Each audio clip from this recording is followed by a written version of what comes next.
Hey, true believers, fellow film fans, and theme park enthusiasts. It's everybody today again because we're talking about Disney Plus. We're talking about WandaVision, Season 1, Episode 8, and all its goodies and such that we've seen, we've noticed, we know. And I'm expecting you to be able to point to a lot of stuff and go, oh, and that's this, and this is that, because today the episode was all about exploring Wanda's past, and she's had quite a few of them, hasn't she, in the comics? A bit. Yeah, just a bit. We have with Wanda, we have the Spectre syndrome of every time someone needs a multiverse breaking event and they can't come up with a reason. Oh, it's just like her on him. Everybody get Wanda. We'll get her on an emotion or a hormonal bend, and then boom. Well, right in the as far as Spectre's concerned, one of my favorite lines about him was in a book called Books of Magic, where he was described as being as powerful as he needs to be. So maybe Wanda is the same way, but she's been a mutant. She's been a mutant / witch. She's been changed over the year, and this is their take on it. And we get to see the flashbacks. We get to see what happened up until this point to get her to Westview. And quite a fun episode, I have to say. I like this one, even though it was flashing back, like we heard the story in Wachovia, and we finally get to see what happened. I gotta say, they didn't look as trapped as my imagination led them to be, because they're like, we were trapped for 2 days. Like, well, not really, because you could have crawled out the under the table and gone. To be fair to them, they didn't know that there was literally a Deus Ex Machina keeping it from blowing up. So that's true. And maybe had they seen, like, if they had shown another bomb and somebody walked near it and it blew up, then we would understand why they didn't get out from under the table. Because I actually thought they were trapped by debris, like the woman at the end of Superman Man of Steel. Yeah, like they couldn't lift something, not that they were being crushed, but it just fell in a way that maybe it even created a but I mean they were kids, and it was also like trauma. So I mean, we all talk the sort of Monday morning quarterbacking of, well, if I were there, I would do this differently. But it's like, a bomb just randomly sits in the middle of your living room for 2 days. That's I don't know if I'd be in the right headspace for that either, especially if I was a little bit, so. that was my one problem with the beginning, because I was like, yeah, you could have just crawled away, go. Just staying for 2 days, it just didn't, because you got to think of water, food. There's a lot of other things that come along with it. Let's see, this is the best episode because this was a setup to start and end in the 35 minutes it had. It actually, I really enjoyed it. I don't know if I would call it the best episode so far, but I did enjoy it. I thought it basically did what it was supposed to do. Here's the story so far. That being said, I think it left a lot to be finished in the next episode. Mm-hmm. There's a lot that it needs to do to wrap up in any kind of satisfying way in the first episode. And I'm worried if it's going to stick the landing because of it. Now, granted, we don't know how long the last episode is going to be. If they give us like a full movie-length episode, then, maybe, but otherwise. Cool. Yeah, I would like that. Hello to Computer Bots, saying that we all want Scarlet Witch and Vision in a Marvel video game. Well, I got Scarlet Witch in one of my games. It's right over here. It's called X-Men Legends 2 that I was thinking about putting on, and maybe even streaming. I've never streamed a video game before, but I always liked that. Richard Tyler, how you doing? So it was... But I actually got Scarlet Witch in a video game. I use her hex powers quite a bit. You could turn people into boxes, which would give you coins. I thought, wow, when you break the boxes, is that killing the person? Like, is the coin its heart or something? But yeah, she is usable anyway. So I'm gonna give you the floor here. Tell me what you thought about the episode, and just in general, and then let's start at the beginning. I already talked a little bit about the whole flashback to the COVID incident. Yeah. I continue to be impressed with how far they're going, because I keep waiting for the other shoe to drop, because I hyped myself up beyond all reckoning for Endgame, and then Endgame was just one giant black pill for me. So I'm waiting for the punches to be pulled, but every place I would think they're gonna pull punches, they don't. Like, for example, we see at least part of Agatha's backstory in the beginning of this episode, or towards the beginning of this episode, and they do not hold back. She is roughly 400 years old, give or take, because she's one of the surviving witches of the Salem witch trials. And it's honestly pretty great, because I thought for sure they were going to modernize her or make her a descendant of them or something along those lines, but nope. Straight up, they actually let her be 400 years old. Yeah, dateline 1693, end of the Salem witch trials. Agatha, you screwed everything up, so now we're going to try and kill you. Well, here's the thing about that. I'm going to take all of your energy and then kill you, and haha. So there. Yeah. Also, I thought it was a neat Easter egg that the leader of the coven that was passing judgment on her, when she truly let go with her powers, it formed a crown-like structure similar to what Wanda wears in the comics. So that was nice. Yeah, I noticed that. It wasn't scarlet, nor was it actually the pointy kind, but it was a similar style, so it was very obviously, okay, I see, this is how they're gonna. Yeah, I think it was just to show like she's the queen of the witches and everything, or of some sort. Like, she's not just your average ordinary witch. She's the high priestess or the leader of the coven or whatever. Yeah, which would make Agatha, if she could take all of that energy, that means she's not just your average witch either, but they didn't explain. Which does sort of explain why she's on the level of Wanda, because Wanda is a stupidly powerful natural. Hold on just a sec. By the way, if you haven't figured it out, ladies and gentlemen, spoilers. Here there shall be spoilers, and we're not holding back on this conversation. We're assuming everybody, if you clicked on something called review, you've probably watched the thing, and you want to hear people discuss the thing, presumably. Yeah. Shoot, the way it is with WandaVision or TV shows nowadays, you don't even want to look at the internet until you see your show or movie or whatever you're looking for. Unless you're like me and actually kind of find spoilers to be edifying, but that's I'm weird. I don't get that at all. Yeah. But yeah. So the thing about Scarlet Witch that you all have to remember is she's not like Doctor Strange. Doctor Strange has no powers. What he has are techniques and skills that anyone can, given enough time, enough intelligence, and enough practice, learn. Wanda has virtually no schooling, and actually it was kind of nice to see Agatha going, wait, you managed to make this whole big hex structure, all this warding, all these spells, and you don't know this thing about these these runes that can basically sanctify your workspace so that no one else can cast around you.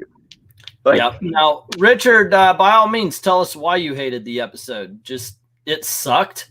I mean, you're writing this on Extreme Movie Show, and definitely on Extreme Movie Show, that's not a decent way to go about it. We think anybody could say, it sucked. Oh, it's great, but you got to be able to back it up. You got to be able to stand for what you believe in. Comic Works is saying from a fundamental POV, it was set up good like a TV show. The others weren't set up like a TV show. It was a movie they cut every 25 minutes to meet the episode number. I didn't get that feeling at all coming. I mean, it was very much episodic, the whole point. And by the way, we'll get to that. Also, the whole point to the past episodes was that it was like a TV show, which we find out why. every emotional, huge emotional moment to Wanda was through sitcoms.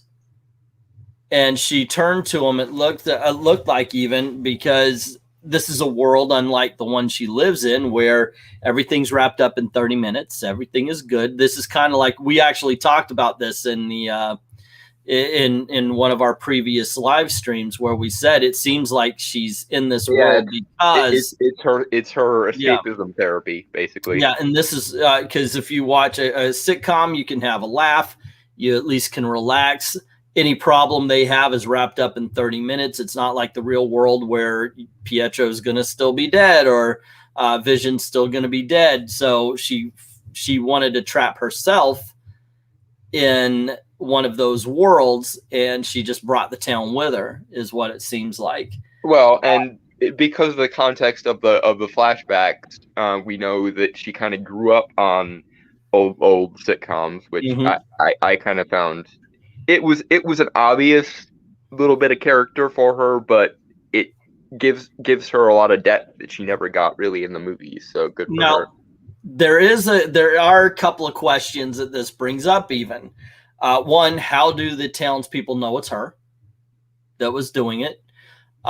Because it wasn't, I mean, they could say, oh, there was this redheaded girl driving through or something, or I saw her in this lot, or blah, blah, blah. Yeah, it was, but they're already big shockwave, and then we're all rewritten. And yeah, but they're already hexed. So how do they know enough that it's Wanda? Because if you remember in the first episode, she's down to dinner with what's his name's mom from the 1970s show. But she's sitting having coffee. She's nowhere near Wanda.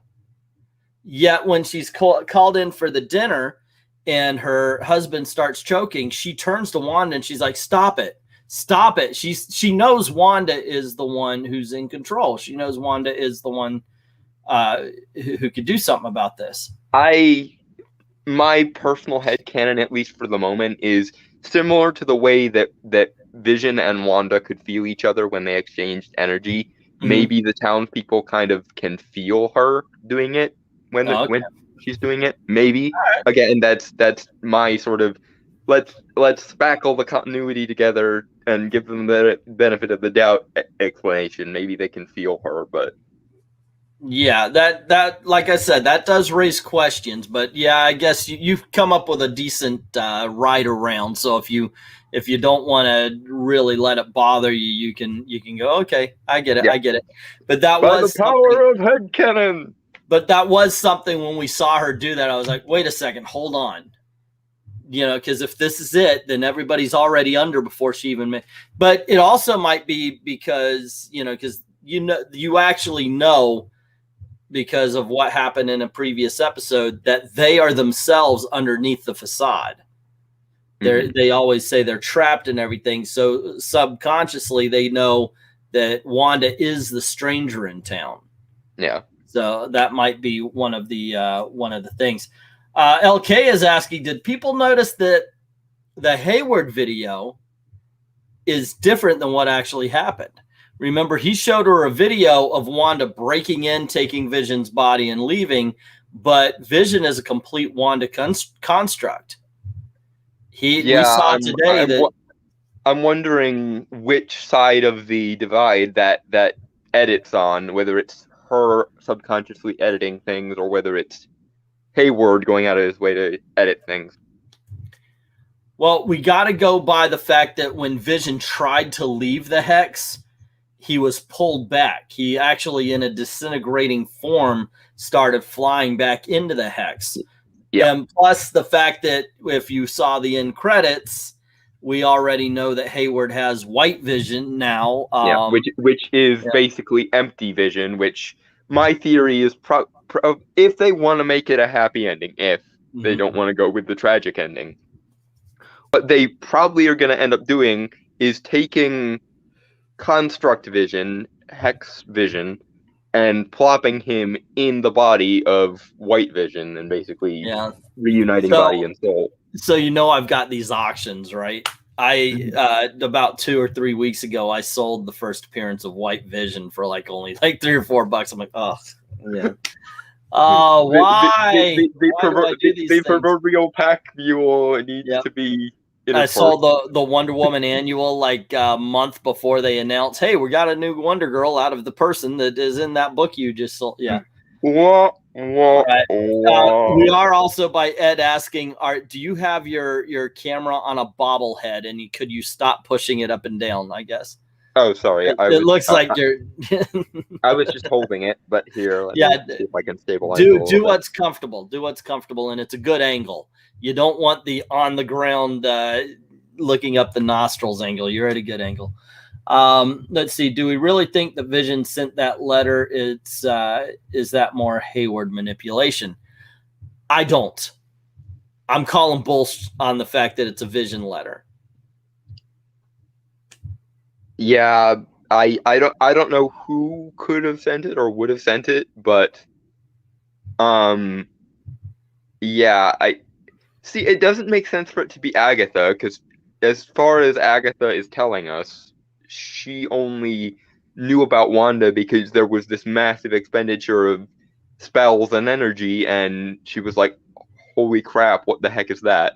So after the big hex was thrown, Agatha gained an interest, but that means that somebody else who could actually we both still believe that there's a villain to be named later in this show. Yeah. So maybe it was Mephisto, maybe it was Nightmare, or one of the many things or creatures or elements or whatever Fear out there. Lords, Elder Gods, Chthon, yeah, whoever. Yeah, it might be Chthon because he wants his energy back. Yeah. So it could have been any of them that put the letter, because I have a feeling, and this is going to sound really bad, and this is probably something I should save for the end of our little review here, but I have a feeling next week is not going to stick the landing. I just don't. Yeah. Because it seems like not only are they trying to tell us a story, but they're trying to set up Doctor Strange. And if the show goes too much into setting up Doctor Strange, we're not going to get a satisfying conclusion to this story. And I'm really worried that, like I said, there's just way too much to wrap up. So they may be thinking, well, whatever we can't wrap up here, we're going to put into this movie. And that's not how it should go. The TV show should be its own thing. Sure, it can cross over and everything, but the TV show should be its own thing. So they should. Yeah, I don't mind them setting up Doctor Strange 2 and or Spider-Man 3 and or Ant-Man 3, but because it's probably going to be a trilogy at least. But it's too much to ask one. The main problem is there just aren't enough episodes. If this were your usual network show that had between 13 and 22 episodes, then maybe we'd be off to the races. Also, maybe if they were each an hour, that would help things along a little bit. But it's not. It's a half an hour, 9-episode miniseries that might have different lengths depending on the episode. And if it turns out that 9 is basically movie length, or one of the 2-hour season finale special things they sometimes do, then maybe there's plenty of room. But if they keep it to a half an hour, how are they gonna have the confrontation with Agatha, confrontation with Hayward, confrontation with Monica, Doctor Strange probably showing up somewhere and being like, Wanda, let me teach you how to master this, and so on and so forth, and then off to the races, or she has an emotional breakdown and rips open dimensions, and then Doctor Strange shows up and goes, God, Wanda, what have you done? And also Vision probably has to sacrifice himself, and or the twins, and or just on and on and on it goes, and too many rabbit holes. Yeah, and it's all got to be done next week, because you brought up Monica. We hadn't seen her this episode, and last time we saw her, she was being confronted by Pietro, who we now know was completely an Agatha construct. Yeah, and also, why the Evan Peters red herring? Are you actually going to make him someone significant, or are you going to make him possessed by someone significant, or what? what's the situation here? Because he seems pretty chummy with Agatha there, and then all of a sudden this just dropped. Well, she did mention, she couldn't do necromancy because the body was too far away and filled with holes. So that also, considering she just completely took out necromancy 100%, I'm assuming she didn't raise the body of somebody else and say, this is Pietro. Mm-hmm. It could have been somebody brought over from another dimension, and so we are actually enjoying the X-Men comedy stylings of not Quicksilver. Well, yeah, we are actually seeing Quicksilver from the X-Men universe brought into the MCU and given somewhat of a memory of Wanda. So there are questions. Like I said, there's a lot of questions to be answered, and I'm not sure if the next episode's going to do it. LK is saying, could it be that they knew there was nothing in the Mind Stone that Hayward pushed Wanda to force her to bring Vision back? Well, it could be. And I guess the birds decided to wake up. Bird brain. Yeah, I know. Sorry, guys. Sorry, he was quiet up until a few moments ago. But let's see. What have we missed so far? Oh, the children at the end, at the strings with the around the throat, the whole 9 yards. Yeah, the leash. Of course, we all know that these are not real children. They were brought, and we know what happens in the comics. What with them being a part of Mephisto and everything. There was the fly. There was the fly that Agatha looked at in the last episode. We know that Mephisto first appeared as a fly. So it's I was so hoping that this was the episode to give us the big reveal that we had Mephisto in there or something. Well, we got the White Vision, and I was like, okay, all right. I kind of expected him to show up somehow, somewhere during the, but to me, it wasn't a big reveal. So I was a little bit nonplussed by the ending of this one. Yeah, I just wish it's a time versus storytelling issue, because there's so many great threads to pull together here, and there just doesn't appear to be enough time. Again, unless we get like a movie or 2-hour special length finale, and then maybe everything will be wrapped up nicely. But we'll see. Overall, I know I'm kind of coming down on this episode a little bit, because it's like some of the pieces of information they brought raised more questions. And that was the problem with me. I was like, wait a second, hold on. What about this? What about that? Yeah, that freaking rabbit of hers has been digging too many holes, is the thing. Yeah, exactly. And I love the bit where she fed the bird to the rabbit, and he just went off eating it. And I'm like, yeah, that's not an activity rabbits tend to do. That's totally a thing that natural rabbits do. I don't know what you're talking about, Lol. Right. You're named after her son, and you're eating birds raw as a rabbit. So I was, okay, I can get into this. Overall, though, I like the episode. I don't think it's the strongest of episodes, just because with every piece of information they brought up another question that just has to be answered, and I don't think it's going to. Looking forward to next week, though. I really want to do a binge watch when it's all together, just to just see how it all wraps up together. Yeah. I think I really do believe they did themselves narratively a disservice by putting this out week to week. Monetarily and for subscribers, the whole 9 yards, I think that, Disney Plus hit the nail on the head, because this is something that people have been talking about for 9 weeks. New people probably signed on after hearing about how awesome the show is. It is the #1 TV show in the world. So what do I know? Disney was right. They did the right thing monetarily. I just think narratively, this would have been a lot better had we been able to watch it. Yeah, to binge in one 4.5 hour segment. So, but it's also pushing for time, because this isn't actually going to be. None of this, even if it ties into Eternals, is going to be relevant for like another 6 months. So that's true. That's true. So what about you? What did you think of the episode overall? I liked it. I could have done without the sword vision subplot thing. I wanted more time with just Wanda and Agatha kind of going back and forth, especially because in the comics, even though Agatha is a little bit anti-heroic at times, she's also Wanda's teacher in the comics. Yeah.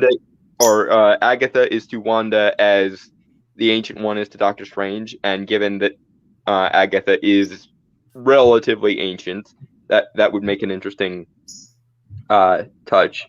The banter between them was the best part of the episode, and I just wanted more of it.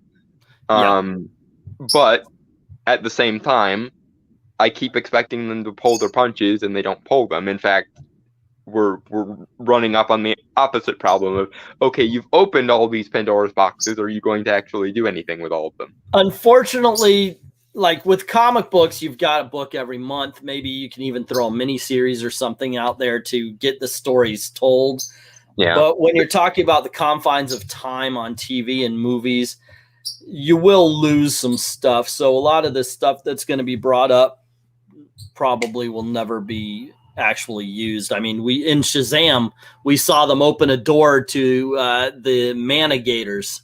I forget what they're called, but the humanoid alligators that come rushing towards him, he shuts the door. They were actually something in Shazam and the Monster Men. And then of course we got Mr. Mind in the post credit, and it was he should be an episode in the second movie.